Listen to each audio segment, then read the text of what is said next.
Ramai sekali ya diulas ini terkait dengan pemberitaan rencana revisi ketentuan umum dan tata cara perpajakan atau RUU KUP. Nah, yang banyak jadi sorotan masyarakat ini dan juga jadi polemik saat diberitakan media adalah soal isu yang berhembus bahwa sembako ini akan dikenakan PPN. Sebenarnya duduk perkaranya seperti apa sih? Nah, Ditjen Pajak sendiri sampai harus mengirimkan email ke 13 juta wajib pajak untuk memberikan penjelasan. Bahkan Ibu Sri Mulyani sendiri sampai harus mendatangi pasar tradisional untuk menjelaskan nih kepada masyarakat sebenarnya apa sih duduk perkaranya terkait dengan PPN untuk kebutuhan pokok ini. Kita akan ulas lebih jelas lagi seperti apa sebenarnya dalam pajak sembako ala Sri Mulyani. Oke, asal muasalnya itu tadi ya pemberitaan media yang ramai membahas soal rencana revisi ketentuan umum dan tata cara perpajakan atau RUU KUP. Nah, dalam RUU KUP ini ada beberapa poin yang menjadi perhatian masyarakat. Tentunya salah satunya adalah soal PPN yang rencananya akan dinaikkan dari 10% tarif saat ini menjadi 12%. Kemudian hal lain yang banyak mendapat perhatian masyarakat adalah soal kekhawatiran bahwa sembako atau kebutuhan pokok ini akan dikenai PPN. Sebenarnya seperti apa sih duduk perkaranya ya? Jadi dalam pembahasan itu yang banyak diberitakan oleh media ini barang kebutuhan pokok yang sangat dibutuhkan oleh rakyat banyak ini dikeluarkan dari daftar barang yang dikenai daftar barang yang tidak dikenai PPN ya, jadi dikenai PPN jadinya. Tapi ini sebenarnya bukan sembarang barang kebutuhan pokok, tidak lalu semuanya sama rata dikenai PPN. Bahkan Ibu Sri Mulyani sendiri Menteri Keuangan Republik Indonesia sampai datang ke Pasar Santa ya di Jakarta Selatan dan di sini dia menjelaskan bahwa sembako di pasar tradisional ini tidak akan dikenai PPN ya. Sebenarnya seperti apa sih yang bakalan dikenai PPN? Nah, dari daftar yang banyak dirilis oleh media sekali lagi dalam pembahasan ini daftar barang kebutuhan pokok yang sangat dibutuhkan oleh rakyat banyak yang nantinya akan dikenai PPN ini rencananya apa saja sih? Beras, gabah, jagung, sagu, kedelai, garam, daging, telur, susu, buah-buahan, sayur-sayuran. Tapi kita mesti duduk tenang dulu, kita dengarkan nanti peraturan finalnya seperti apa, detailnya seperti apa, karena bisa jadi ini tidak seperti bayangan kita ya. Contohnya saja nih dijelaskan oleh Sri Mulyani, Menteri Keuangan, bahwa beras yang nantinya akan dikenai PPN rencananya bukan sembarang beras.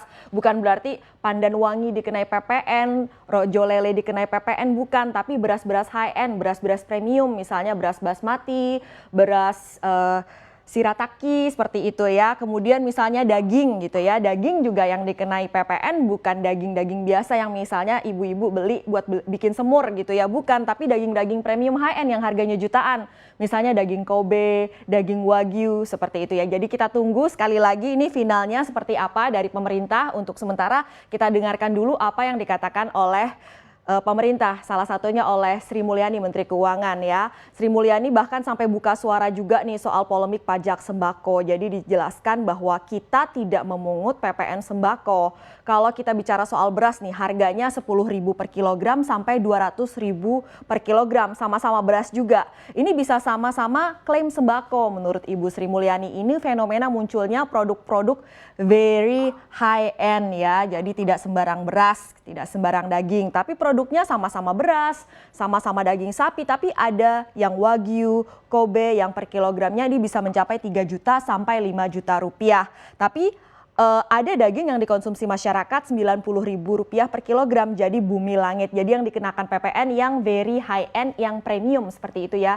Bukan beras-beras biasa yang biasa kita beli di pasar atau daging biasa yang biasa kita beli di pasar, tapi memang untuk pasar yang sangat high end seperti itu. Jadi Sri Mulyani juga di sini menegaskan bahwa ini pemerintah tidak akan hanya asal pungut pajak saja untuk penerimaan negara, tapi juga berupaya untuk menerapkan asas keadilan. Nah, asas keadilan ini juga yang disebutkan oleh Ditjen Pajak ya dalam komunikasinya untuk masyarakat ya melalui email seperti itu. Nah, dijelaskan bahwa aspek ketidakadilannya tuh di mana sih? Ini orang yang mampu bayar justru membayar justru tidak membayar pajak ya. Jadi orang yang mampu jadi tidak membayar pajak karena mengonsumsi barang atau jasa yang tidak dikenai PPN ya. Jadi misalnya orang kaya yang mengkonsumsi daging Kobe, daging Wagyu, beras shirataki, beras basmati seperti itu tidak kena PPN begitu. Jadi di situ dianggap tidak adil padahal mereka itu daya belinya tuh tinggi seperti itu. Memang dari kalangan yang mampu. Kemudian dari pemerintah menjelaskan alasan pengurangan berbagai fasilitas PPN itu apa sih, yang tadi kan ada beberapa kelompok barang dan jasa yang akhirnya dijadikan pengecualian atau yang tadinya tidak dikenai PPN jadi dikenai PPN. Alasan pemerintah apa sih? Nah, ada 5 poin ini yang kami rangkumkan untuk Anda.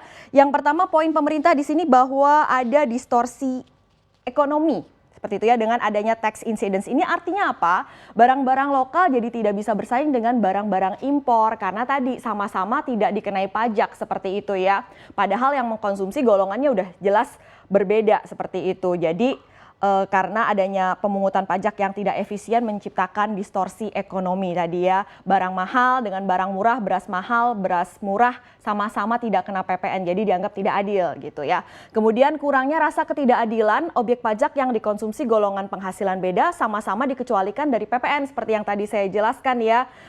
Sama-sama daging tapi satunya dagingnya harganya 90.000 per kilo, satunya 3 juta per kilo gitu. Tapi sama-sama menikmati bebas PPN gitu. Jadi nggak adil seperti itu. Kemudian kalau dibandingkan dengan negara lain, tarif PPN di Indonesia nih relatif rendah. Ini sekali lagi relatif ya. Kalau misalnya di sini Ditjen Pajak membandingkan dengan OECD rata-rata 19%, bayangkan PPN-nya 19%. Kemudian negara-negara BRICS gitu ya, Brazil, Rusia, India, China, Afrika Selatan seperti itu ya. Itu rata-rata PPN-nya 17%. Tapi nanti gimana sih kalau kita bandingkan dengan tarif PPN di negara-negara tetangga kita nih di ASEAN? Kita akan lihat di slide berikutnya nanti ya. Kemudian kalau kita lihat menurut Ditjen Pajak juga nih banyak negara yang sebenarnya sudah menerapkan multitarif. Multitarif nih sebenarnya seperti apa sih? Contohnya nih ya, untuk golongan ability to pay-nya besar, jadi memang untuk kalangan orang mampu, barang-barang atau jasa-jasa yang mereka konsumsi nih oleh kalangan high-end, ini akan dikenakan tarif yang lebih tinggi. Sementara kalau untuk yang dikonsumsi oleh masyarakat kebanyakan ini akan tarifnya lebih rendah. Adapun untuk masyarakat kecil ada pemberian subsidi ya. Seperti itu contoh pemberlakuan multitarif PPN yang sudah diterapkan di beberapa negara. Jadi ini yang menjadi salah satu referensi pemerintah kita juga. Kemudian faktor yang kelima adalah cost efisiensi PPN Indonesia. Ini dikatakan belum maksimal ya, hanya 60% dari total PPN yang seharusnya bisa dipungut. Sementara kalau kita bandingin dengan negara-negara tetangga kita kayak Singapura, Vietnam, Thailand tuh sudah lebih tinggi nih cost efisiensinya ini. Jadi mereka bisa 80% dari total PPN yang harusnya bisa dipungut. Jadi arahnya Indonesia juga pengen bisa lebih maksimal lagi, lebih optimal ya. Oke, selanjutnya kalau secara umum nih menurut data IMF ya, pengecualian umum untuk PPN di berbagai negara tuh apa saja sih barang atau jasa yang dikecualiin secara rata-rata ya, secara umum kalau kita bicara demikian ya. Kita lihat nih produk pertanian memang rata-rata dikecualikan, kemudian semen rata-rata dikecualikan, layanan macam-macam ya, kemudian aktivitas pembiayaan bantuan sosial ya, bahan bakar, transportasi penumpang, produk kebudayaan seperti buku, surat kabar, transportasi penumpang. Ada 2 di sini, kemudian barang modal ini biasanya dikecualikan. Ini secara umum, kita berbicara secara umum menurut data IMF. Tapi beda-beda negara juga beda-beda kebijakannya. Contohnya nih, di negara mana sih yang menerapkan PPN untuk kebutuhan pokok atau basic food gitu. Salah satunya Nigeria ya, menerapkan PPN untuk basic food. Nah kemudian kita lihat tadi kita Ditjen Pajak menjelaskan bahwa rata-rata tarif PPN di Indonesia ini relatif lebih rendah dibanding negara lain. Misalnya tadi dibandingin dengan OECD yang 19%, dibandingin dengan negara-negara BRICS, Brasil, Rusia, India, China, Afrika Selatan yang rata-rata 17%. Tapi kalau kita bandingkan dengan negara-negara di ASEAN, kita sebenarnya relatif rata-rata ya, hampir sama saja ya, bisa kita lihat di sini nih. Jadi Indonesia ini setara dengan Kamboja 10%, Laos, kemudian Malaysia ini kalau untuk PPN barang itu 10%, tapi kalau untuk PPN jasa itu 6% ya kalau di Malaysia. Kalau di Myanmar tidak ada PPN, mereka aja pajak umum saja sekitar 5%. Kemudian yang lebih tinggi dari Indonesia ada Filipina 12%. Tapi nih negara tetangga kita seperti Singapura dan Thailand ini ternyata di bawah kita ya 7%. Timor Leste 2,5%, Vietnam sama setara dengan Indonesia 10%. Jadi sebenarnya tarif kita nih masih rata-rata lah ya kalau di ASEAN ya. Dan kalau kita jadi 12% ini berarti sama seperti Filipina nanti. Nah, kalau kita naik 12%, seperti apa sih potensi penerimaan negara ya? Ini ada sebuah studi yang dilakukan oleh Bahana Sekuritas ya. Bahana Sekuritas menyebutkan bahwa tahun lalu dari PPN nih Indonesia itu mendapatkan 448 triliun rupiah dari PPN-nya untuk tahun 2020. Nah, 50% atau setengahnya itu dari PPN domestik ya.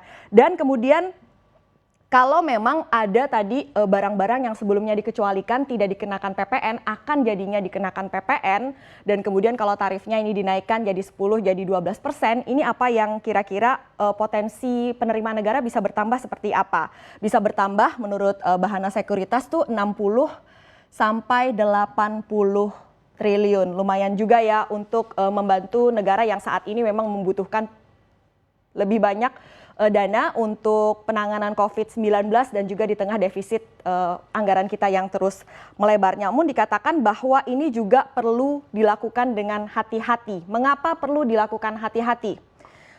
Karena kita lihat faktor-faktornya. Nah, sejumlah ekonom ini menjelaskan apa sih risiko yang dipertaruhkan kalau kita menaikkan tarif PPN tadi dari 10 menjadi 12%. Seperti itu. Jadi yang dipertaruhkan adalah satu, menekan konsumsi ya, karena kita tahu untuk PPN ini kan dibebankan pada proses produksi, kemudian distribusi dan ujung-ujungnya akan ditanggung oleh konsumen akhir seperti itu ya. Jadi berdasarkan data ini peningkatan tarif PPN ini bisa meningkatkan konsumsi, menekan konsumsi ya. Jadi berdasarkan data atau studi di negara-negara berkembang, ini peningkatan 1% PPN ini bisa menekan konsumsi 0,32% sampai 0,51% dalam 2 sampai 3 tahun. Seperti itu efeknya. Dan kalau konsumsi ini melemah, apa ya jadinya seperti itu ya. Kita tahu konsumsi kita itu merupakan kalau dari sisi pengeluaran pembentuk PDB terbesar ya. Itu proporsinya sekitar 56,93% ya. Jadi kalau konsumsi kita tertekan, otomatis prospek investasi juga terganggu. Orang mau memperluas usaha mereka, mau ekspansi, berpikir lagi apakah jasa atau produk yang mereka keluarkan ini akan diserap oleh masyarakat, akan diserap oleh market pada saat misalnya mereka konsumsinya tertekan akibat PPN yang naik. Kemudian karena struktur ekonomi kita ini ditopang 0,5% lebih, bahkan hampir 57% ini adalah oleh konsumsi. Ini berdasarkan misalnya Q1 2021 kemarin.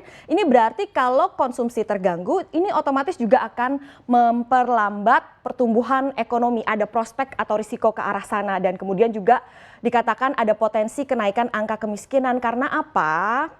Karena kita tahu 73% kontributor garis kemiskinan itu dari makanan. Jadi sekali lagi menurut para ekonom ini pemerintah perlu ekstra hati-hati dalam melakukan revisi atau reformasi perpajakan di tanah air. Jangan sampai di saat ekonomi Indonesia yang masih belum pulih sepenuhnya ini kembali dihadapi sebuah potensi konsumsi akan tertekan akibat kenaikan PPN.